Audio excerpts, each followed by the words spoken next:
এই মোতাবেক গিয়ে চলে যাবে। এখন যদি আমি আল্লাহর হুকুম রাসূলের সুন্নাহ অনুযায়ী পথ চলার জন্য কি করি, দৃঢ় প্রতিজ্ঞা করি, হ্যাঁ, তাহলে আমার কি হয়ে যাবে, এত সুন্দর ব্যবসা, প্রতি মাসে লাখ লাখ টাকা আসতেছে, হাজার হাজার টাকা আমার অ্যাকাউন্টে ঢুকতেছে, এটা বন্ধ হয়ে যাবে। এখন যদি আমি দিনে হকের কথা বলি, তাহলে আমি আমার প্রিয়তমা সুন্দরী স্ত্রী এবং কলিজার টুকরা সন্তানকে রেখে পালিয়ে যেতে হতে পারে। এজন্য এই মুহূর্তে এগুলো বলা যাবে না। এটা হলো আমাদের নফস বুঝে, কে বুঝে? আমাদের নফসের আমরা কথা বলি, ঠিক আছে, এখানে একমত হইলো। এটা আসলে তা মিশা কথা, এটা একমত না, এটা হলো নিজের নফসের গোলাম। একমত মানে কি হলো? সুন্নাহ। একমত মানে কি? সুন্নাহ। দুর্বল অবস্থায় রাসূল কিভাবে দিন পালন করছেন, সবল অবস্থায় রাসূল কিভাবে দিন পালন করছেন, আপনারা আমরা নিজেদের ব্যাপারে আগে সিদ্ধান্ত নিই, আমরা কি এখন দুর্বল অবস্থায় আছি না সবল অবস্থায় আছি? যদি বলেন দুর্বল অবস্থায়, তো রাসূলের জিন্দেগিতে চলে যেতে হবে। রাসূল দুর্বল অবস্থায় মক্কার 13 বছরে কি করছেন? দিন মানছেন কি মানেন নাই? 13 বছরের ইতিহাস পড়েন, পড়ি আমরা, এত পড়ি আমরা টাচ মোবাইল নিয়েছি 24 ঘন্টা। এই অ্যাক্সেসটা আমাদেরকে দিয়ে দেওয়া হয়েছে, সময় পাইলেই মোবাইল গুলো আর কোনো কাজ নেই। পড়ালেখা তো আমরা অনেক আগে ছেড়ে দিয়েছি। ছাত্ররাতে আমরা পড়ি যতটুকু, এটা বাধ্য করতে হয়, একটা ক্লাস পার করতে হবে, তোমার সময় এমনি যে করতে বলে জিজ্ঞেস করবো কি বল না বল কোনটা, সেই জন্য অন্তত দাওয়া পাস করতে হবে, এই জন্য পড়ি, এটাও করতে হবে। ইল্লাহ মাশাআল্লাহ, অবশ্যই ভালো আছে, সবাই খারাপ আমার মতো এমন না। আমি নষ্ট দেখে কি সবাই নষ্ট? হ্যাঁ, সবাই নষ্ট না, কিছু ভালো লোক থাকবেই। ভালো লোক আছে দেখেই তো দুনিয়া আছে, ভালো লোক না থাকলে তো দুনিয়াই থাকবে না, দুনিয়াই খতম হয়ে যাবে। কিন্তু আজকে অবস্থাটা কি আমাদের? রাসূলের এই সিরাতটা আমরা করি, 13 বছরের সিরাত জিন্দেগি। উনি ওই 13 বছর, যে 13 বছর দুর্বল ছিলেন, আল্লাহ লাঠি নেওয়ার অনুমতি দেন নাই। তখন রাসূল কিভাবে করছেন? রাসূল যখন বাইতুল্লাহ নামাজ পড়তেছেন, তখন রাসূলের নামাজ পড়তে দেয় নাই। কতগুলা বড় বড় শয়তান, সমাজের বড় বড় নেতা শোরগোল করছে, বিভিন্ন প্রকার হাসি ঠাট্টা করছে, মজা করেছে, উনাকে নিয়ে বিভিন্ন ধরনের কি করছে, ট্রল করছে। মনে আছে? তখন রাসূল নামাজ শেষ করে গিয়ে বলছে যে আমি আসছি তোমাদেরকে সবাই করার জন্য। আমাকে আল্লাহ পাঠাইছে কি জন্য? তোমাদেরকে সবাই করার জন্য। কখন বলতেছে? যখন সবচেয়ে দুর্বল রাসূল, ওই সময় বলতেছে। এরা কিন্তু এটা বিশ্বাস করছে, ইয়ারিফুনাহু কামা ইয়ারিফুনা আবনাহুম। এদের আল্লাহর পক্ষ থেকে সত্য নবী, সত্য রাসূল, এতে তাদের কোনো সন্দেহ নাই, সন্দেহ ছিল না। তাদের নিজের সন্তানের ব্যাপারে তাদের সন্দেহ হতে পারে, বউয়ের বিনম্বর করে তারা সন্তান প্রতি, এটা হতে পারে। স্বামী গেছে ব্যবসা করতে, বউ গেছে মার্কেটে কাপড় দোকানদার আর স্বর্ণ অলঙ্কারের দোকানদারের সাথে, ওই ব্যবসা হইতে পারে। জামাই গেছে বিদেশে, বউ গেছে মার্কেটে, সেখানে যে ঘটনা করছে ওই ঘটনা বাচ্চা হলেও হতে পারে। কিন্তু রাসূল যে আল্লাহর পক্ষ থেকে মনোনীত নবী, মনোনীত রাসূল, এটা তাদের এতটুকু সন্দেহ ছিল না। তারা রাসূলের কথার উপরে বিশ্বাস করছে যে আপনি যে বলছে, আমি তোমাদের কথা বলছি, যতগুলাকে বলছে প্রত্যেকটাকে বদরের ময়দানে ওই পরিত্যক্ত কুয়ার মধ্যে ফেলানো হয়েছে। আল্লাহু আকবার কাবীরা, সবগুলো ওই কুয়ার মধ্যে আছে। বদরের যুদ্ধে আছে না, ওই বড় বড় নেতা যেগুলো, সবগুলো ওই ঘটনা ছিল। এরা রাসূলকে কি করছে? ডিস্টার্ব করছে, নামাজ পড়তে দেয় নাই, টল করছে, আগল, গণ, জাদুকর, বলে না এগুলো, সাহের, কাযযাব, মাজনুন। ইন্না রাসূলাকুম আল্লাযী উরসিলা ইলাইকুম লামাজনুন। বুঝা? তোমাদের কাছে যাকে রাসূল পাঠাইছে, ইন্নাল্লাযী ইন্নাল্লাযী উরসিলা ইলাইকুম লামাজনুন, এই আয়াতটা কি? আমরা সকলে কি হ্যাঁ ইন্না রাসূলাকুমুল্লাযী উরসিলা ইলাইকুম লামাজনুন, তোমাদের কাছে যে রাসূল পাঠানো হয়েছে সে হলো আস্তা পাগল। নাউযুবিল্লাহ। এরা বলছিল, এরা কল করছিল রাসূলকে নিয়ে। আল্লাহ রাসূল বলছে আমাকে আল্লাহ পাঠাইছে তোদেরকে জবাই করার জন্য। যারা যারা ডিস্টার্ব করছো নামাজের ভিতরে ডিস্টার্ব করছো, নামাজ পড়তে দাও নাই, আমাকে নিয়ে কল করছো, এই সব করে আল্লাহ বদরের দিনই খতম করে দিচ্ছে।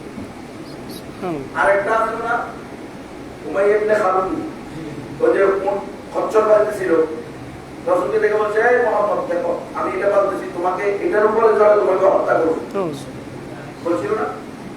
এই উমাইয়া ইবনে খালুদ রাসূল কি বলছিল? আনা আকতুলুকা ইনশাআল্লাহ, এটা আমি তোকে হত্যা করব। সুবহানাল্লাহ। কে বলছে? রাসূল বলছে মা এখন আমগো মা হুজুর এটা কি সন্ত্রাসী না? তো রাসূল বলছে আনা আকতুলুকা, আমি তোকে হত্যা করব। বলেন কি করবে? আজকে মারামারির কথা বললেই, জিহাদের কথা বললেই আমরা আমাদের সমাজের ভিতরে আমাদের সমাজ প্রতিনিধিদের গায়েও আগুন লেগে যায়। হ্যাঁ প্রদীপ সাহেব আপনি এইটা কি বললেন? আপনি তো বয়ানটা উগ্র বয়ান, তো রাসূলের বয়ানটা উগ্র বয়ান, তো তোমার কাছে রাসূলের বয়ানের উগ্র লাগে? রাসূল যে বলছে এই উমাইয়া ইবনে খালুদ তোকে আমি হত্যা করবো ইনশাআল্লাহ, এটা কি উগ্র মনে হয়েছে? উগ্র মনে হইলে আপনি মুসলমান,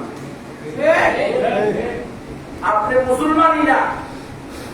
রাসূলের কথাকে যদি আপনি উগ্রতা বলেন, এটাকে যদি আপনি সন্ত্রাসবাদ বলেন, তাহলে আপনি মুমিনই না, আপনি মুসলমানই না। ওকে আপনি নামাজ পড়ি, হজ করি, হজ তো আবু জাহেল করছে, হজ আবু জাহেল করছে, আপনিও করেন, কোনো পার্থক্য নেই।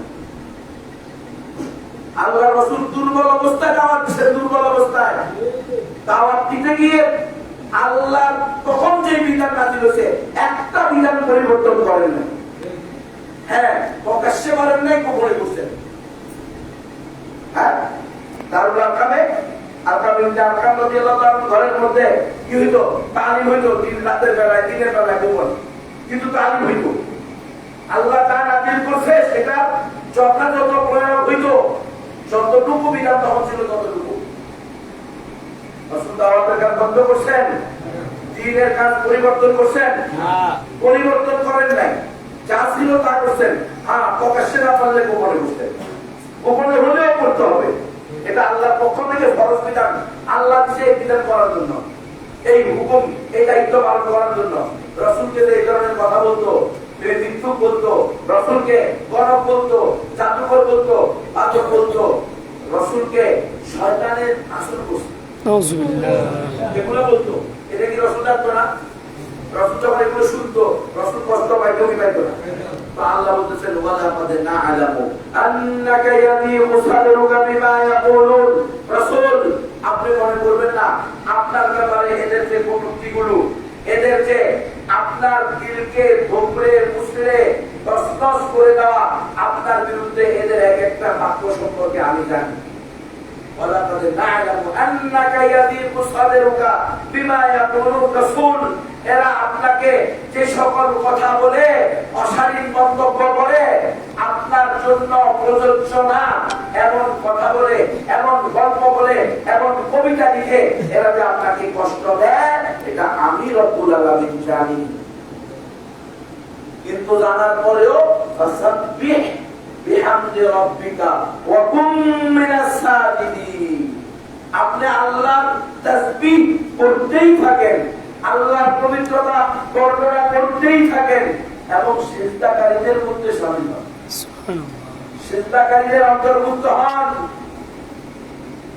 ওয়া'বুদ রাব্বাকা হাত্তা ইয়াতিয়াকাল ইয়াকিন। ইয়াকিন মানে মৃত্যু, মৃত্যু আসার আগ পর্যন্ত আপনাকে আমি যে ডিউটি দিয়েছি এটা পালন করতে হবে। ফাসদা বিমা তু'মার ওয়া আ'রিদ আনিল মুশরিকিন। আপনাকে যে দায়িত্ব দেওয়া হয়েছে এটা আপনি করতেই থাকেন, করতেই থাকেন। মুশরিকিরা কি বললো এটার কোনো পরোয়া করবেন না। ওয়া আ'রিদ আনিল মুশরিকদের এই সমস্ত কটাক্ষ, এই সকল নিন্দা, এই সকল তিক্ত কথা, এগুলোর প্রতি আপনি কর্ণপাত করবেন না। এগুলো কর্ণপাতের যোগ্য না। আপনার দায়িত্ব, ডিউটি, আমি আপনাকে এই দায়িত্ব দিয়েছি, আপনি মানুষকে একত্ববাদের দাওয়াত দিবেন। ইয়া আইয়ুহান নাস কুলু লা ইলাহা ইল্লাল্লাহ মুহাম্মাদুর রাসূলুল্লাহ তুসলিহুন।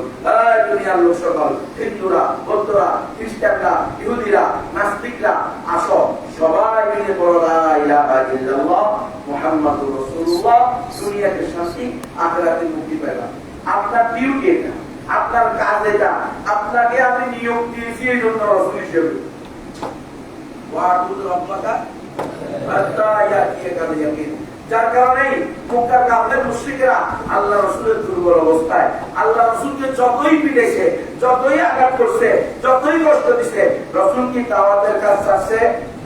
পশ্চিম কালেও ছাড়েন নাই। এক মিনিটের জন্য, এক সেকেন্ডের জন্য কাজ বন্ধ করেন নাই। যখন যে ডিউটি ঠিক, তখন সেই ডিউটি পালন করেছেন। রাসূল বিরক্ত হন নাই, রাসূল ত্যক্ত হন নাই, রাসূল ক্ষান্ত হন নাই। কিন্তু কাফের মুশরিকরা রাসূলের দাওয়াতের কারণে কি হয়ে গেছে? বিরক্ত হয়ে গেছে। বিরক্ত হইতে হইতে হইতে হইতে হইতে হইতে হইতে তারা এটাকে সহ্য করতে না সহ্য করতে এমন হয়ে গেছে যে তারা আবু তালেবের কাছে গিয়ে বলতেছে, রাসূলের চাচাকে গিয়ে বলতেছে, আবু তালেব, আমরা কিন্তু তোমার ভাতিজাকে এই পর্যন্ত বনি কুরাইশ এবং বনি হাশিমের কারণে, বনি হাশিম এবং বনি কুরাইশের সম্মানের কারণে তোমার ভাতিজাকে এই পর্যন্ত আমরা কিছু তেমন কোনো বড় পদক্ষেপ তার বিরুদ্ধে নিই নাই।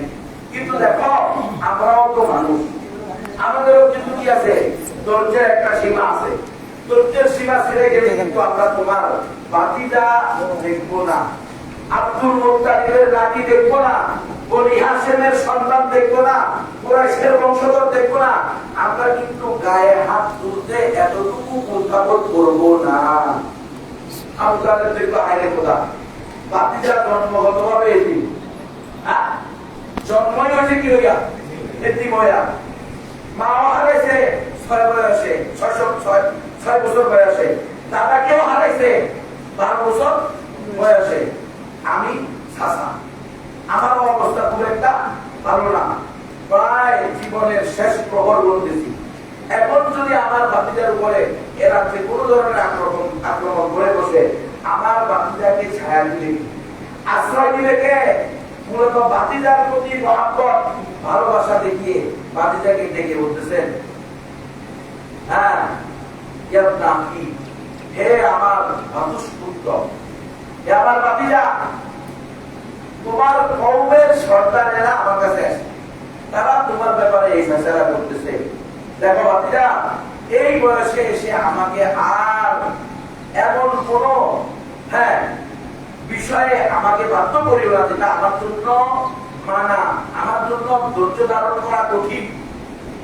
রাসূল দেখলেন, হায়রে, ভাতিজার প্রতি অতি ভালোবাসার কারণে হয়তো চাচা হুকুম করে বসতে পারেন যে তুমি আর এই দাওয়াতি কাজ করিও না, এটা বন্ধ করে দাও। রাসূল এই কথা বলার পূর্বেই তার চাচাকে বলে দিলেন, ইয়া আম্মি, হে আমার চাচা, শুনে রাখেন, আমি এদেরকে ওই সময় পর্যন্ত দাওয়াত দিব, ওই দিন পর্যন্ত দাওয়াত দিব, যতদিন না তারা মুসলমান হচ্ছে অথবা আমি মুহাম্মদের মৃত্যু হচ্ছে। ওয়া'বুদ রাব্বাকা হাত্তা ইয়াতিয়াকাল ইয়াকিন ফাসদা বিমা তু'মার ওয়া আ'রিদ আনিল মুশরিকিন। আল্লাহ যা বিধান হুকুম দিয়েছে আপনি সেটা করেন। আজকে রাসূল এখানে হিকমত খাটাতে পারতেন, ঠিক আছে, আপাতত আমি দাওয়াত দিলাম না, আগামী 5 বছর, আগামী 2 বছর, চাচা মারা পর্যন্ত রাসূল তো হিকমত খাটায়। আজকে আমরা যে হিকমত বাইর করতেছি, যেটা করলে, যেই কথা বললে বিপদ আসবে, মুসিবত আসবে, সেই কথা বলা যাবে, এমনি আপনি দিন চিন্তা হয়ে যাবে। এমনি আপনি আসিবান নাস আইয়ুতরাকু আইয়াকুলু আমান্না ওয়া হুম লা ইফতারুন। মানুষ কি মনে করে যে তারা বাস বলবে যে আমরা ঈমান আনছি, আর ওয়াক্ত নামাজ পড়বে, সুন্দর সুন্দর মসজিদ বানাবে, আর এরকম নিজেকে হাজি সাহেব, মসজিদের সভাপতি, সেক্রেটারি, মোতাওয়াল্লি, তারপরে মাহফিলের প্রধান অতিথি, বিশেষ অতিথি দেখাবে, আর জান্নাতে চলে যাবে নাকি? আল্লাহ তো এটা বলেন, আল্লাহ কি বলছেন, ওয়ালা নাবলুওয়ান্নাকুম বিশাইইন মিনাল খাউফি ওয়াল জুই ওয়া নাকসিন মিনাল আমওয়ালি ওয়াল আনফুসি ওয়াস সামারাত ওয়া বাশশিরিস সাবিরিন আল্লাযীনা ইযা আসাবাতুহুম মুসিবাতুন ক্বালু ইন্না লিল্লাহি ওয়া ইন্না ইলাইহি রাজিউন। এই আয়াতটা যদি আপনি লক্ষ্য করেন, তাহলে তো আপনার দিন থেকে বিন্দু পরিমাণ পিছপা হওয়ার কোনো সুযোগ নেই, বিন্দু পরিমাণ দিনের মধ্যে কাটছাট করার কোনো সুযোগ নাই। শরীয়তে ইসলাম, শরীয়ত দিন, ইসলামের যে শরীয়ত জীবন বিধান, এটার মধ্যে কোনো রাগ টাগ করার সুযোগ নাই। কারণ আমি মরলেও লাভ, আমি বাঁচলেও লাভ। মুসলমান বাঁচলেও লাভ, মরলেও লাভ। বাঁচলে গাজী, মরলে শহীদ। ইমানের সহিত আপনি ইসলামের উপরে, ইমানের উপরে আল্লাহর বিধান, রাসূলের সুন্নাহকে আঁকড়িয়ে ধরবেন। এটার জন্য কেউ যদি আপনাকে অন্যায়ভাবে হত্যা করে দেয়, তাহলে আপনি শহীদ হবেন কি হবেন? হবে। আর যদি কেউ আপনাকে হত্যা না করে, আপনি জীবিত থাকেন, আপনি আল্লাহর দ্বীনের ব্যাপারে কোনো কম্প্রোমাইজ না করেন, তাহলে কি হবে আপনাদের? এরা আপনাকে না মানলে আপনি প্রত্যেকটা কথার জন্য সওয়াব পাবেন কি পাবেন? অবশ্যই পাবেন। তাহলে আপনার লস কোথায়? কোথাও লস নাই। কিন্তু আপনি আর আমি যে বাহ্যিক ক্ষতি থেকে বাঁচার জন্য মসজিদের ইমামতিটা যদি চলে যায়, মাদ্রাসার মুজামিনগিরিটা যদি চলে যায়, এত সুন্দর একটা ব্যবসা দাঁড় করাইছি, সারা জিন্দেগি পুঁজি দিয়ে, হ্যাঁ, রক্ত ঘাম একত্রিত করে, নাকের পানি, চোখের পানি সব একত্রিত হয়ে গেছে, এখন যদি এটা ছেড়ে চলে যেতে হয়, রাসূল তো এরকম মাতৃভূমি থেকে চলেই চলে গেছে। রাসূল কি আপনার যে কম ভালোবাসত নিজের মাতৃভূমিকে? না, আপনি আজকে রাসূলের চেয়ে বেশি ভালোবাসতে পারা যায় না। তো রাসূলের চেয়ে বেশি মাতৃভূমি ভালোবাসতে পারা হলে আপনি ইসলাম থেকে হারিয়ে যাবেন। মাতৃভূমিকে ততটুকুই ভালোবাসতে হবে যতটুকু রাসূল ভালোবাসার অনুমতি দিয়েছে। জন্মভূমিকে ততটুকুই ভালোবাসতে হবে যতটুকু রাসূল ভালোবাসার অনুমতি দিয়েছে। ছেলে সন্তানকে ততটুকুই ভালোবাসতে হবে যতটুকু রাসূল ভালোবাসার অনুমতি দিয়েছে। আল্লাহর পক্ষ থেকে বিধান দিয়ে রাসূল সেটাকে পরে বলে রেখেছে যে সন্তান, স্ত্রী, বাবা মা, ভাই বোন, আত্মীয় স্বজন সবকিছুকে ভালোবাসতে হলে এই লিমিটে ভালোবাসতে হবে। সবার উপরে দ্বীন, ঈমান, ইসলামকে ভালোবাসতে হবে। এর নিচে থাকতে হবে দেশ, সমাজ, বাবা মা, ভাই বোন, ব্যবসা, চাকরি, মসজিদ, মাদ্রাসা সবকিছু।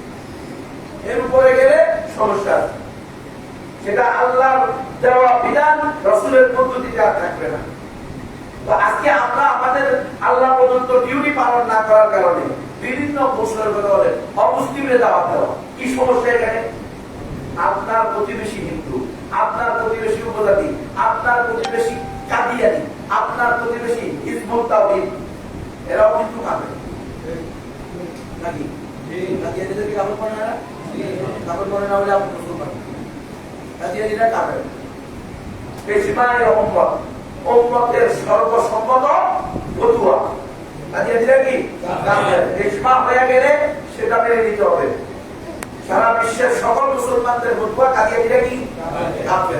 এর আগে যদি আপনি যদি বুঝে কাফের না বলেন, তাহলে আপনিও খাবেন।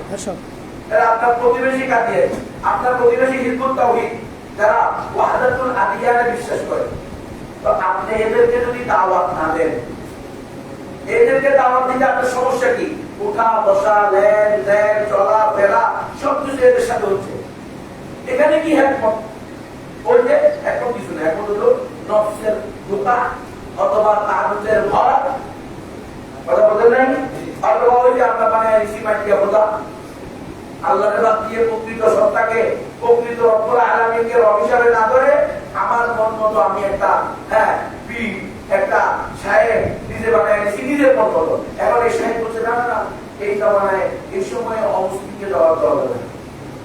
তো তোমার সাহেব কি, তোমার পীর কি শরীয়ত পরিবর্তন করতে পারবে? শরীয়তের বিধান, কোরআনের আইন বাতিল করতে পারবে? আল্লাহ কোরআনে বলেন কুল হাদিহি সাবিলি আল্লাহি আলা বাসিরাতিন আনা ওয়া মান ইত্তাবা'আনি। এটা আমার রাস্তা, আমি মানুষকে এক আল্লাহ থেকে আহ্বান করি, যারা আমার অনুসরণের দাবি করবে তারা প্রত্যেকে এই কাজ করবে। এটা কবে নিষিদ্ধ হইল?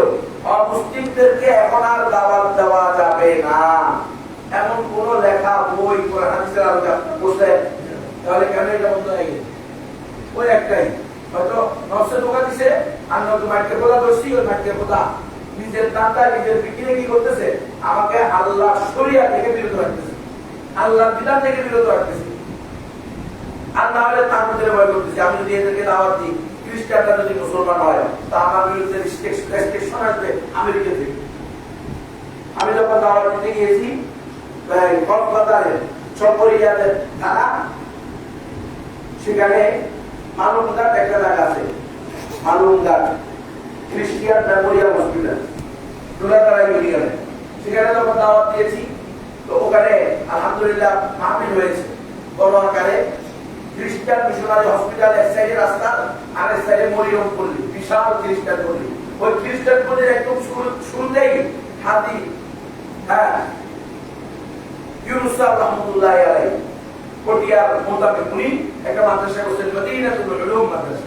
ওই মাদ্রাসায় বয়ান করলাম। তো আমরা তো দাওয়াতের আমাদের সিস্টেম আছে, অমুসলিমদের কোটেশন ধরে ধরে তাদেরকে বলে দাও যে তুমি কোরআন দ্বারা তো জান্নাতে যাওয়ার সুযোগ নাই, কিছুক্ষণের জন্য তোমার বাইবেলও যদি ধরো তো তোমার বাইবেল অনুযায়ীও জান্নাতে যাওয়ার কোনো রাস্তা নেই। তোমার বাইবেলের এত নম্বর অধ্যায়ের এত নম্বর শ্লোক, এত নম্বর অধ্যায়ের এত নম্বর শ্লোক, এত নম্বর অধ্যায়ের এত নম্বর শ্লোক, যিশু খ্রিস্টের বাণী অনুযায়ী, মতি মার্ক লুক যোহনের ভাষ্য অনুযায়ী তুমি পশ্চিম কালেও স্বর্গে যেতে পারবা না। কারণ তোমার বাইবেলে যিশু খ্রিস্ট বলছে যারা আমার উপর বিশ্বাস করবে তারা 5টা আলামত দেখাইতে পারবে। নিদর্শন কয়টা? 5টা। একটা হলো নতুন নতুন ভাষায় কথা বলতে পারবে, সিম্পল তারা দিতে পারবে আমার নামে, অসুস্থ হলে ডাক্তার লাগবে না, বলবে যিশু খ্রিস্টের নামে বলছি সুস্থ হয়ে যাবে। কথা বলতে নাই, বিষাক্ত কিছু খেয়ে ফেললে মারা যাবে না, সাপে কামড় দিলে কি হবে না? মরবে না। আমরা বললাম যে 5টা কোন এখানে নাই। আচ্ছা একটা দাও, তোমরা একটা কি দাও, পরীক্ষা দাও, আসো আমাদের সাথে নতুন ভাষায় কথা বলো। তাই খ্রিস্টান দাদা দিদিরা আমাদের কাছে 5 মিনিট আরবিতে মুকালামাতুল আরাবিয়্যা নাতাকাল্লাম বিল আরাবিয়্যা তাআল, প্রস্তুত কি আছেন? আসেন। যারা জানে না আরবি ভাষা একবার লিখো। তোমাদের যিশুরা বলছে যারা বিশ্বাস করবে তারা কি করবে? নতুন নতুন ভাষায় কথা বলবে। নতুন ভাষায় কথা বলা কোনো ব্যাপার না। তো আপনি বাংলা পারেন, আপনি কি পারেন? চট্টগ্রামের ভাষা পারেন, কিন্তু আপনি কি পারেন না? আরবি পারেন না। তাহলে আরবিটা আপনার জন্য কি? আরবিতে কথা বলেন পারে না। এখন তো আমাদের ইমান দুর্বল, এটা আমাদেরকে বলছে হুজুর আপনাদের খ্রিস্টান নাই, ওই মেমোরিয়াল খ্রিস্টান অনুযায়ী তো আপনাদের ওখানে আছে না লা ইউমিনু আহাদুকুম হাত্তা ইউহিব্বা লিআখিহি মা ইউহিব্বা লিনাফসিহি, এখানে দুর্বল ইমানের কথা বলা হয়েছে। আমাদের ইমান তো ওয়াদালিকা আযাফুন ইমান, আমাদের ইমান হলো কি? দুর্বল। তো দুর্বল ইমানের কারণে আমরা এটা করতে পারি না। আমরা বলতে ঠিক আছে দুর্বল ইমান আছে তো আছে, তাহলে তোমার দুর্বল ইমান যদি থাকে তাহলে ওই দুর্বল ইমানের ব্যাপারে যিশু খ্রিস্ট বলছে যে তোমাদের দুর্বল ইমানের কারণেই পারবা না। যদি সরিষার দ্বারা পরিমাণ ইমানও তোমাদের মধ্যে থাকে তাহলে তোমরা পাহাড়কে বলবা পাহাড় এখান থেকে সরে দাও, আর ওই পাহাড় সরে যাইতে বাধ্য থাকবে। তোমাদের অসাধ্য কোনো কিছু থাকবে না। যেখানে তো পাহাড় নাই, ধরেন তুমি এটা সরাসরি এটারে বলে তুমি যিশু খ্রিস্টের নামে প্রতি সরে যায়, পাহাড় তো নাই, তুমি এটা সরাই দেন বাপু হিতাল্লাদি ওরা কি হয়ে গেছে? মাবহুত হয়ে গেছে, উত্তর দেওয়ার কোনো সুযোগ নাই। এখন আপনি বলবেন যে এটা এটা যদি না পারেন, এখন আপনি এটা যদি না পারেন তখন কি বলবেন? এটা কি উত্তর? তখন বলবে যে আসলে এখন আমরা কি হয়ে গেছি, আগের মতো ওই একদিন আর বিশ্বাস নাই, তো এই জন্য আমরা এগুলা পারি না। তো বলতে হবে এটা যদি না পারেন তাহলে আপনি স্বর্গে যেতে পারবেন না। যিশু খ্রিস্ট আরেক জায়গায় বলছে যারা বলে আমার উপর বিশ্বাস করে আর এই 6টা আলামতের কোন একটা নিদর্শন দেখাইতে পারে না, এমন বিশ্বাস কি তাকে পরিত্রাণ করিতে পারে? সুতরাং হে মেমোরিয়াল খ্রিস্টান হসপিটালের খ্রিস্টান দাদা ও দিদিরা, হে মরিয়ম পল্লীর খ্রিস্টান দাদা ও দিদিরা, যিশু খ্রিস্টের বাক্য অনুযায়ী, বাইবেলের ঘোষণা অনুযায়ী, মথি, মার্ক, লুক, যোহনের কোটেশন অনুযায়ী তুমি যদি খ্রিস্টান হও, স্বর্গে যাওয়ার কোনো রাস্তা নাই। মথির 12:24 এবং মথির 15:5 খ্রিস্ট বলছে, আমাকে শুধু বনি ইসরাইলের হারানো মেয়েদের নিকটে পাঠানো হয়েছে, তোমরা অইহুদিদের কোনো গ্রামে যেও না। এই মেমোরিয়াল খ্রিস্টান হসপিটালের খ্রিস্টানরা, এই মরিয়ম পল্লীর খ্রিস্টানরা, তোমরা বলো এই পুরা সমরিয়ানা, পুরা বাংলাদেশে বনি ইসরাইল আছে। ইয়াকুব আলাইহিস সালামের বংশধর কি এখানে আছে? তারা কোথায়? ইসরায়েল, ফিলিস্তিন ওই অঞ্চলে, আরবে। তোমরা এখানে কেন আসছো? তোমরা তো যিশু খ্রিস্টের বাণী মানো না। উনি বলছে আমাদের শুধু বনি ইসরায়েলের হারানো দেশ, অর্থাৎ যারা মুসা আলাইহিস সালামের উপর ঈমান আনে নাই, ঈসা আলাইহিস সালামের উপর ঈমান আনে নাই, ওই সকল উম্মতকে দাওয়াত দেওয়ার জন্য কি করা হয়েছে? ছাড়া হয়েছে। এখানে একটু দিল না। তাহলে এই দেশে কোনো মানুষ খ্রিস্টান হতে পারবে না, আর কেউ খ্রিস্টান হইলে জান্নাতে যেতে পারবে। এটা আমি বাইবেল ধরে ধরে, ওদের পবিত্র বাইবেল খুলে খুলে এটা বর্ণনা করছি। এবং তাদের বাইবেলের শুরুতে লেখা আছে এইভাবে বহুবার সংস্কার হয়েছে, আরো বহুবার সংস্কারের প্রয়োজন আছে বলে নীতিনিষ্ঠা রক্ষণ মনে করেন। এটা কোন আল্লাহর কালাম? সে আল্লাহর কালামকে মানুষ বহুবার কি করছে? সংস্কার করছে। আরো সংস্কারের প্রয়োজন আছে বলে খ্রিস্টীয় নীতিনিষ্ঠা রক্ষণ মনে করে। এটা যখন ধরে দিলাম যে এই বয়ানটা কি মেডিকেল সিটিতে গেছে, হ্যাঁ মেডিকেল সিটিতে গিয়ে সেখানে মশওয়ারা হয়েছে, এইটাকে না কোনো বিকে না, এটা বুঝে পাই করো কথা বলতে নাই। এবং এটার উপরে রেস্ট্রিকশন হবে, এই রেস্ট্রিকশন দিচ্ছে আমার উপরে। এতে 25 জন, 125 জন, 19 জন বক্তার বিরুদ্ধে কি আসছিল না? এখানে আমি গোলাম ছিলাম, আমি বাংলায় এখানটাও এখানে ছিলাম, 19 জনের লিস্টেও ছিলাম, আর 119 জনের লিস্টেও ছিলাম। 119 জন, 125 জন, 116 সবগুলোর ভিতরে লিস্টে ছিল। এরপরে আমাকে যখন গুম করছে, ওই গুমের ভিতরে আমাকে পিটানো হয়েছে এই কথা বলে যে তুমি কেন অমুসলিমকে দাওয়াত দিতে গেছো? উমর ফারুক ত্রিপুরার হত্যাকারী হইলে তুমি। ওই যে উমর ফারুক ত্রিপুরা কোথায়? রংছড়ি বান্দরবানে পাহাড়ের ভিতরে এক মসজিদের মুয়াজ্জিনকে মেরে ফেললো না? ও তো আমাদের মুসলমানের 14 সালে, আর ওকে হত্যা করছে 21 সালে। ওই মসজিদ আমি উদ্বোধন করছি, এক সপ্তাহ ওখানে থেকে 25 কেজি গোলমস্ত নিয়ে ওখানে কেজি 1 দিনের জন্য আটকা পড়ে গেছি বৃষ্টিতে। শান্তি পাহাড়ে বৃষ্টি শুরু হইলে কখনো কখনো 7 দিন 15 দিন চলতে থাকে, আর কখনো 1 ঘন্টা চলে। আর বৃষ্টি চলমান বৃষ্টি থাকে, আপনি বেরোতে পারবেন না ওই যদি বৃষ্টি ভিতরে যান, কারণ ওখান থেকে একই খাল, ওই যে সিঁড়ি, একই সিঁড়ি আপনাকে 10 বার 12 বার 15 বার বার হইতে হবে। আপনি তো শুধু হাঁটবেন, তো হাঁটলে এটা বার হইতে হবে। এখন যখন বৃষ্টি হবে ওদের দল থাকে, দল, আপনি সেখানে দাঁড়াতে পারবেন না, একদম ট্রেনে কোথায় নিয়ে যাবে, পাথরের সাথে পিঠে আলু ভর্তা মুড়ি ভর্তা বানাই দিবেন। এখন আমি কি রে ভাই, আমি তো আজকে একদিনের জন্য আর এগুলো বলিব না, বের হইতে হলে বৃষ্টি বন্ধ হইতে হবে। বৃষ্টি বন্ধ হওয়ার পরে কমাস কম 1 বেলা থাকতে হবে, 7 থেকে 5 ঘন্টা, 7 ঘন্টা বৃষ্টি বন্ধ থাকলে তখন সিঁড়ির পানি আবার শুকাবে, তুমি এটা যেতে দেবে, এছাড়া যাওয়ার প্রশ্ন নাই। তো আটটা বসি 7 দিন, এই 7 দিন সেখানে ছিলাম, প্রত্যেক ঘরে ঘরে দাওয়াত দিছি তাদের মধ্যে, কথা বলেন। তো আমাকে বলতেছে ওই ওমর ফারুক ত্রিপুরা হত্যাকারী হইলে তুমি। আমি বললাম কিভাবে? ওমর ফারুক ত্রিপুরা যখন হত্যা হয় তখন তো আমি ওই এলাকায়ও নাই, আমি আমার এলাকায়, আমি ভালো চলতেছে আমার জন্য হয় না। ওই যে 14 সালে তুমি তাকে মুসলমান বানাইছো, তুমি মুসলমান বানানোর কারণে 21 সালে তাকে কারা হত্যা করছে? এই শান্তি বাহিনী হত্যা করছে। তাহলে তুমি হলে তার হত্যার কারণ, শুক্রা টুকরা মিলে এখন এই কথা বলে আমাকে কি করতেছে? ওখান থেকে তারা কি করছে? রেস্ট্রিকশন দিছে যে কোন নবীর ওয়াজ চলবে না। পুরা চকরিয়া, রুমা, রামু এই 2 থানায় আমার মাহফিলের বিরুদ্ধে কি দিছে? নিষেধাজ্ঞা। এখানে আমি অবাঞ্ছিত ঘোষিত বক্তা, আমাকে এখানে বয়ান দিতে দেওয়া হবে না। বয়ান না দিলে কি হয়েছে, বয়ান দিলে কি হয়েছে, বয়ান তো আমি কি আছে বলছো। আমার যা বলার তা তো আমি করছি বলে আসছি এখন আমার বল তাহলে দিয়েছে মা হুজুর বল না বলে সামনে খাবেন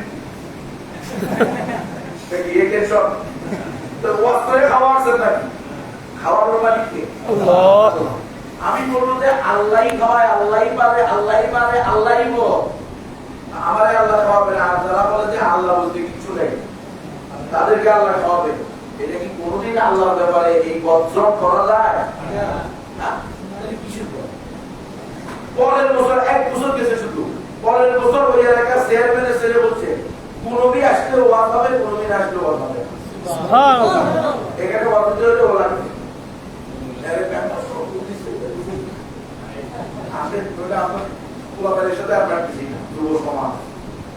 যুবকদের দরকার আছে না নাই কি বলছে আমি যুবকদের দ্বারা সাহায্য করতে যুবকদের মধ্যে আপনি দিন এর আসল রূপ প্রকৃত দ্বারা পৌঁছায় দেন দেখবেন কোন বন্ধ বন্ধ কোন কুকুর শিরিকের কোন খাওয়াই লাগবে না জন্য আমাকে আজকে আমার মাদ্রাসায় দাওয়া কোর্স করতেছে সপ্তাহব্যাপী শুক্রবারে সকালবেলা থেকে 11:30 পাঁচটা এক গ্রুপ আসে কিন্তু বেদাতিদের কিভাবে দেওয়া হবে আপনি ওদের যুবকদেরকে দাও ওদের ছেলেদেরকে নিয়ে আসো বুঝলেন এই বুড়া রাস্তাটা বেরুলেস এরা অধিকাংশ বুঝবে না বুঝার মতো ক্ষমতা নাই নষ্ট হয়েছে এরা মানে এদের মতো মিলাদ না করলে রসুলের হাজির নাজির মনে না করলে নামাজই হয় না নামাজ ইমানই তো থাকে তো তাই ওরা আপনি ভুলে যাবেন কিন্তু আপনি একটা যুবকের উঠতি বয়সের অথবা শুরু থেকে একদম ছোট বাচ্চাদেরকে মাদ্রাসা এই ধরনের নুরানি মাদ্রাসা নুরানি মুক্ত কিন্ডার গার্ডেন ইসলামিক কিন্ডার গার্ডেন এগুলো করে তাদের বাচ্চাদেরকে নিয়ে যুবকদেরকে একেবারে সময় দিয়ে দীর্ঘ সময় লেগে থাকে একটা যুবকের পিছনে যদি আপনি 3 মাস লেগে থাকেন অটোমেটিক সে আপনার বন্ধু হয়ে যাবে অমুসলিম মেয়ে পর্যন্ত ভালো হয়ে যায় মুসলমানের জন্য কয়েকদিন পিছিয়ে বললে মুসলমান মেয়ে পর্যন্ত ভালো হয়ে সতীত্ব হারাইছে অমুসলমান করেনি এমন ঘটনা নাই অবৈধ ঘটনা ঘটতেছে তো আপনি আল্লাহ আশেক আল্লাহ থেকে আহ্বান করবেন এটা আপনি পাবেন না আল্লাহ পাবেন কিন্তু আমরা কাজটা ছেড়ে দিয়েছি কাজটা ছেড়ে দেওয়ার কারণে আমরা কিন্তু বড় বিপদে আছি জমিনে ব্যবস্থা হয়েছে আজকে মুসলমানের মেয়ে দর্শিতা হইতেছে ঘরে ঘরে কেন ومن أعرض عن ذكري فإن له معيشة ضنكا যে আমার দিন থেকে বিমুখ হবে তাকে আমি দুনিয়াতেও তার জীবনকে সংকীর্ণ করে দিব মেয়ে বাবার ব্যাপারে কথা বলে এর চেয়ে বড়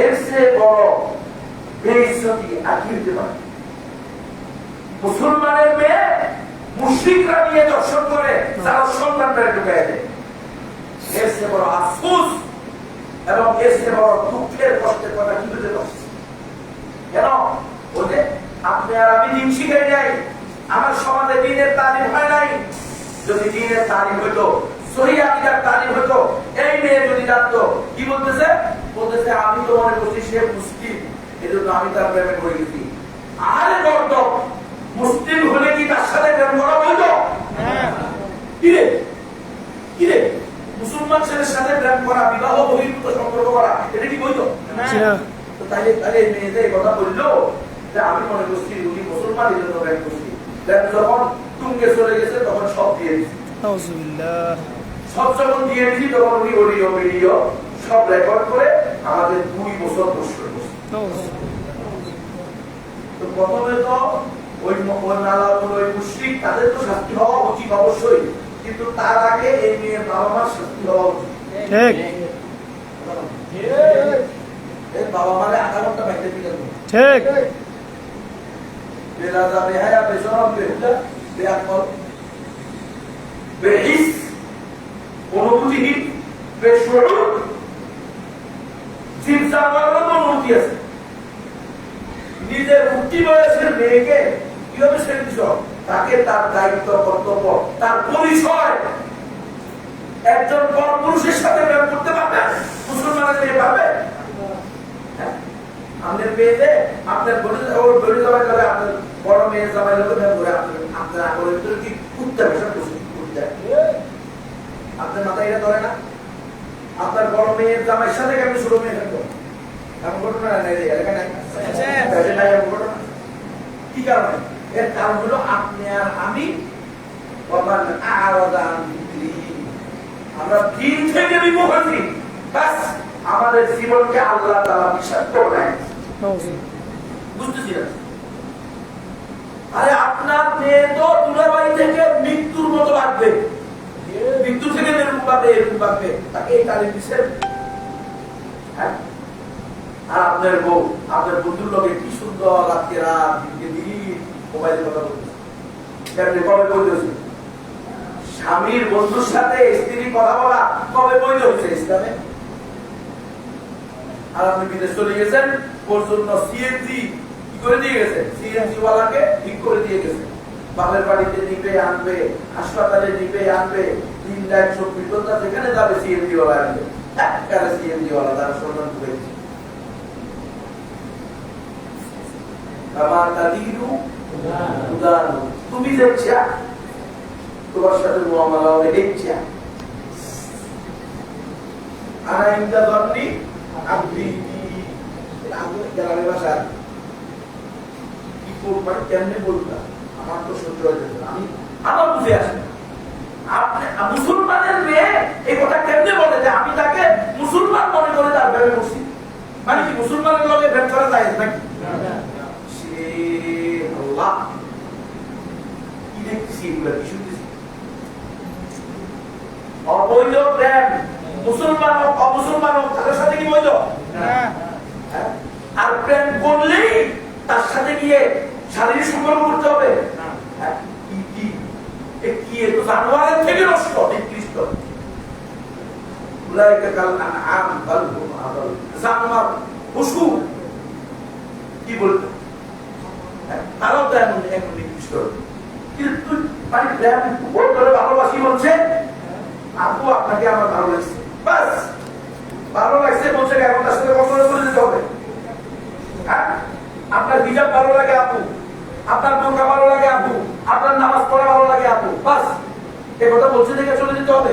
আপু আমি ইসলাম ধর্ম গ্রহণ করবো, এই কথা বলার সাথে সাথে তার সাথে শুনে যেতে হবে। কে শিক্ষা দিবে? এটা কে শিক্ষা দিবে? এখন কিন্তু বাগোয়া লাভ ত্যাগ একটা মহামারী চলতেছে, কয় বিষয়ে আলোচনা করবো আপনাদের সাথে। আপনাদের এই এই এখানেও চলতেছে, এই বিবাহিয়াতেও চলতেছে। বাগোয়া লাভ ত্যাগ মুরব্বীরা বুঝেন কিনা জানি না, এটা ভালো করে শুনে নেন। এটা হলো উগ্র হিন্দুত্ববাদী সংগঠন ইসকনের মুসলিম গণহত্যার একটা বাস্তব হাতিয়ার। ওরা কি বলতেছে? ওই যে বললাম না, এখানে তারা অখণ্ড ভারত বানানোর কি করতেছে, পরিকল্পনা করছে, সব বাস্তবায়ন হওয়ার পথে। এর মধ্যে অখণ্ড ভারত বানাইতে হলে মুসলিম গণহত্যা করতে হবে। মুসলিম গণহত্যার অনেকগুলো প্রক্রিয়া আছে, স্টেপ আছে। এর মধ্যে একটা স্টেপের নাম হলো বাগোয়া লাভ ত্যাগ। মুসলিম নারীদেরকে প্রেমের প্রলোভনে ফেলে প্রেমের নাটক করে, আসলে প্রেম না, সে আর ভালোবাসে না, সে কশিকাল এই মেয়েকে বিয়ে করে ঘর সংসার করবে না, কিন্তু সে মূলত এই মেয়েকে হিন্দু বানাবে। কেমনে মনে রাখবেন আপনারা, একটা মেয়ের সবচেয়ে দামি জিনিস হলো সতীত্ব। যখন সে তার সতীত্ব হারিয়ে ফেলে তখন সে আর কোনো কিছুর পরোয়া করে না। এখন এই লোক এসে বলে যে আমার কাছে তোমার ইসলাম ভালো লাগে, আপু তোমার হিজাব ভালো লাগে, তোমার নামাজ ভালো লাগে, আমি মুসলমান হতে চাই। যদি এই মেয়ে জানে যে সে হিন্দু তখন এগুলো বলে, আর যদি না জানে যে সে হিন্দু তখন নাম একটা বলে, আমার নাম আব্দুর রহিম, আমাদের বাড়ি অমুক জায়গায়, এই বলে মহিলার সাথে প্রেম করে। প্রেম করতে করতে এরপরে তাকে কি করে, ওই যে কক্সবাজারে নিয়ে যায়, সাজেক ভ্যালিতে নিয়ে যায়, ওই কুয়াকাটা রিসোর্টসে নিয়ে যায়, নিয়ে সেখানে এই যে বাসের ভিতরে এখন তো জেনার জন্য ভুলের দরকার নেই। এখন জেনার সবচেয়ে নিরাপদ জায়গা হলো বাস, স্লিপার, ওই যে স্লিপিং স্লিপার, স্লিপিং বাস, স্লিপার বাস, স্লিপার স্লিপার, হ্যাঁ দাদা কারো স্লিপার বাস, এগুলো বাইরে সে এখন আমাদের বাসের কন্ট্রাক্টরে বলছে, ও হুজুর কি বলবো আপনাকে, হায় হায় হায় হায়, কলেজ বা সিটি ছেলে মেয়েরা জুলাই জুলাই বাসে কক্সবাজার যায়, এক রাত্র যায় কোথায়, কক্সবাজারে, সারাদিন শুক্রবারে দিনে ঘুরে আবার পরের রাত্রে চলে আসে কোথায়, ঢাকা। বাস 2 রাত্রে বাসের ভিতরে সব সেরে ফেলে। হোটেলের ভাড়া দরকার নাই, হোটেলের ভাড়া বাস চলবে। হোটেলের 4,000 টাকা লাগতো, 6,000 টাকা লাগতো, ওটা আমরা লাগে না, এখন শুধু বাস ভাড়া দিলে হয়। স্লিপিং বাস, স্লিপার বাস, এটার ভিতরে 2 সিট উপরে, আপনি ওখানে ঢুকে যাবেন। অনেকগুলো নাকি বাক্স আকারে, দরজা আকারে করে দিচ্ছে, দরজা লাগাই দিবেন। এবার আপনারা নিজেরা ভিতর থেকে সুইচ দিলে আসবেন, আপনাদেরকে কোনো ডিস্টার্ব করা হবে না।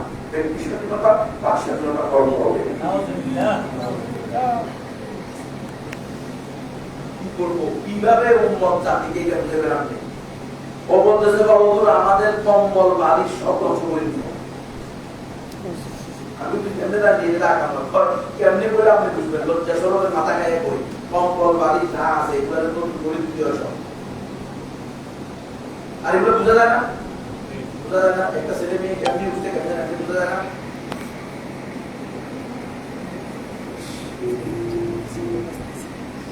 এরপরে আমার মেয়েকে পাশি দিতে পারে না। এরপরেও আমার বাকি, হ্যাঁ, উনি মাস্টার্স পাস করবো, মাস্টার ডিগ্রি পাস করবো, মাস্টার ডিগ্রি পাস করে রাজু ভাস্কর থেকে বলবো আমার শরীর, আমার সিদ্ধান্ত। ও ইমানহারা, তুমি বাবা ইমানহারা। ও জাহান্নামী, তুমি বাবা জাহান্নামী। ও জাহান্নামী, তুমি সাদাও জাহান্নামী। ও জাহান্নামী, তুমি মামাও জাহান্নামী। বুঝলেন আপনারা কতভাবে পরিশোধের ষড়যন্ত্র?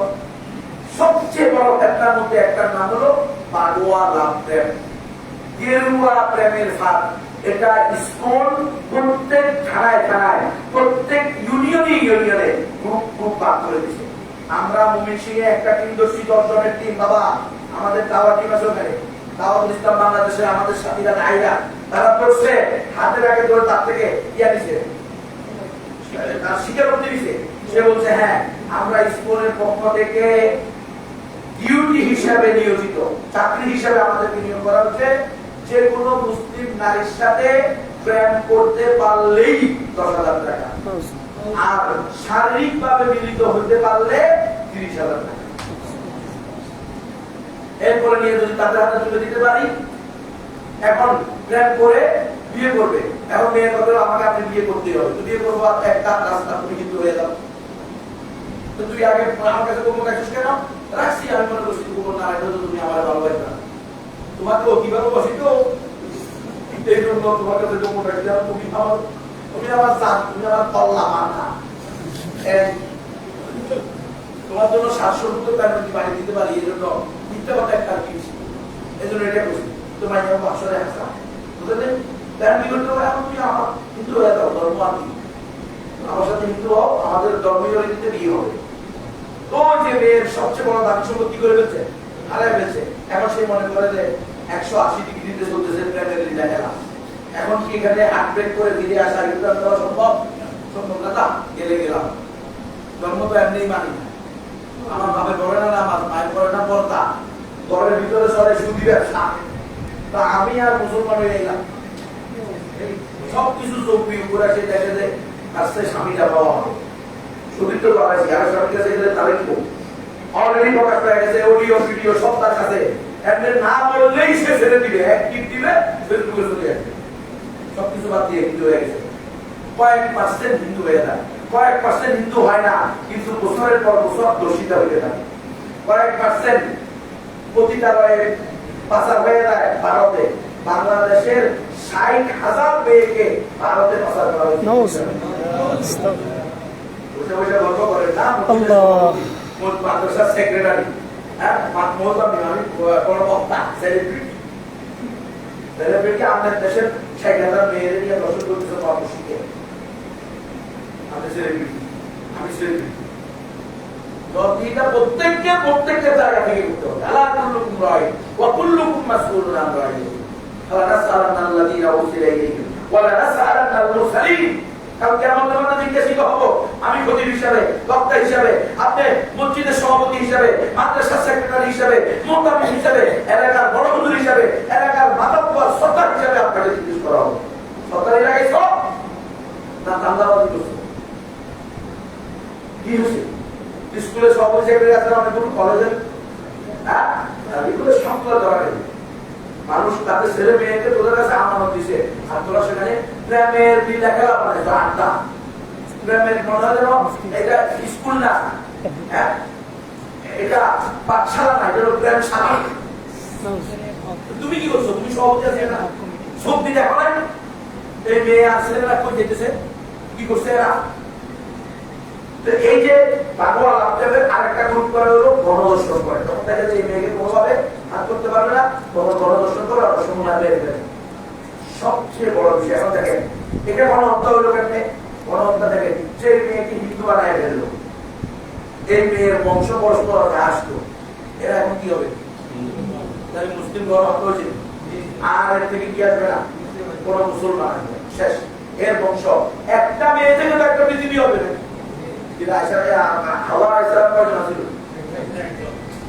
আজকে আপনার 900 কোটি, এটা আপনার মা কয়জন? আদি মা, প্রথম মা তার কয়জন? একজন। যারা ইমান নাযুতাম রাব্বাকুম আল্লাযী খালাকাকুম মিন নাফসিন ওয়াহিদা ওয়া খালাকা মিনহা যাওজাহা ওয়া বাথা মিনহুমা রিজালান কাসীরান ওয়া নিসা। এই আদম আর হাওয়া থেকে আরবি আজমি সব পৃথিবীর সকল মানুষ, এদের সবাই আদি পিতা আদি মাতাকে হাওয়া। তাহলে হাওয়া থেকে যদি এত হতে পারে, তো আপনার স্ত্রী, আপনার মেয়ে, আপনার বোন, আপনার মা তার থেকে হবে না? তারা তো এটাকেই বল মুসলিম গণহত্যা করার একটা মাধ্যম হিসেবে দিছে। এটাকে তারা বাগোয়া নাম দিছে।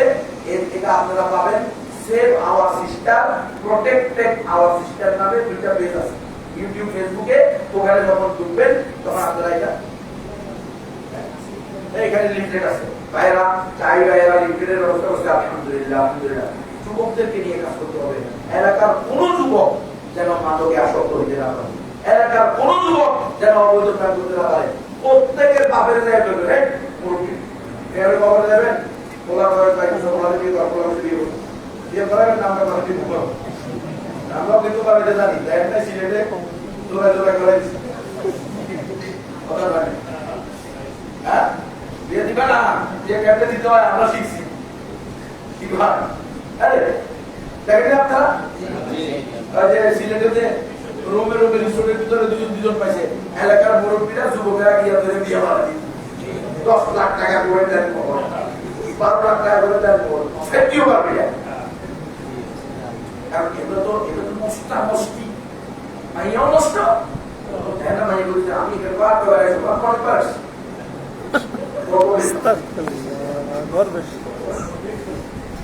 সত্যি বলছি তো। তুই কি লাগবে তো আমার পছন্দ হয়ে যাবে। আফসোস, ওরা তো পিঠে দেয়, আমি আগে আধা ঘন্টা পিঠে দেয়, আধা ঘন্টা আধা পিঠে হাত্তা লা তাকুনা ফিতনা।